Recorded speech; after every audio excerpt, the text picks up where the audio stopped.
Well, I'm out here working on the 2002 Ram, and when I bought this truck, the fuel gauge wasn't working, so obviously it's a sending unit issue.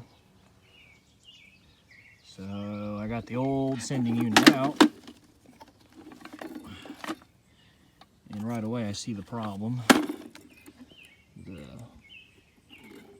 The float fell off, so that's probably why the fuel level wasn't working.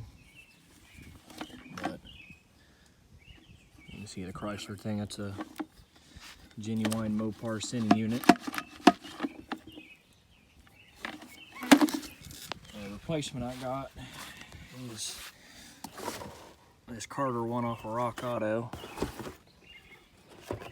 Carter usually has decent stuff for being, you know, non-factory stuff. There's the part number if you need it. Got it off Rock Auto for like $100. The way I tackled this job is, in my opinion, the easiest.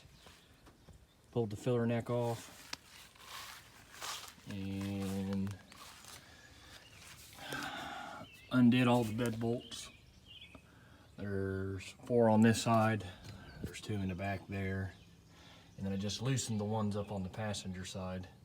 That way the bed doesn't come falling off. As you can see, that bolt's still in on that side. Undo the, like I said, undo the filler neck, and you got just enough room to work on that sending unit. Lift pump I had to put out of the way. It's bolted to the bed. And then I used a block of wood, Chinese jack, some wood. You know, I put some wood underneath it so if it fell, you know, it wouldn't kill me. But you know, this truck's got a gooseneck ball. I had to undo the chain clamps to get it to lift high enough. Take my gooseneck ball out.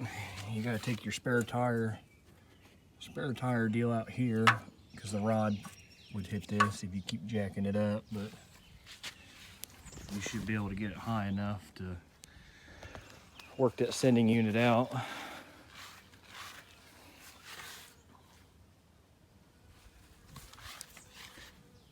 So I mean, it looks a little ridiculous, but in my opinion, it's better than dropping the tank. And the tank's 35 gallons and it's over half full. But I already got plugged in, I got the fast hook back up, so I can't start it or nothing. But I will show you that the fuel gauge works now. See, now it's showing half tank. See, before it wasn't showing nothing.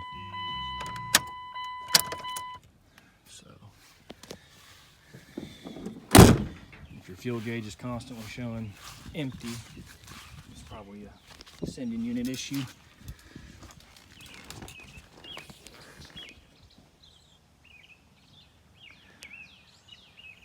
But other than that, it was a pretty easy job. I mean, this truck's not that rusty, so the bed bolts come out. Bed bolts are 15 millimeters. Like I said, there's 8 in total for a long bed. 4 on this side, 4 on the other side. Just take all 4 out on the driver's side, loosen that filler neck, and then just take the bed bolts loose on the passenger side where it's got enough room to tilt, and then leave them in so it helps keep the bed on. And you gotta worry about your tail light wiring in the back, but you should have enough give in it to be able to lift it high enough. But slowly but surely, I am getting stuff fixed on this thing. Earlier I did install the new Stealth 64 turbo on it, so I might add some clips of that into this video. Might make it just one video or make 2 separate videos, I don't know. Need to go get some new fuel line. That's something I had from my other, the fast install on my Duramax, but it's not. Those lines on that truck are not 1/2 inch like these are, so this won't work. So we got to go to the store and get some 3/8 probably. But other than that, to me, this is the easiest way to do it.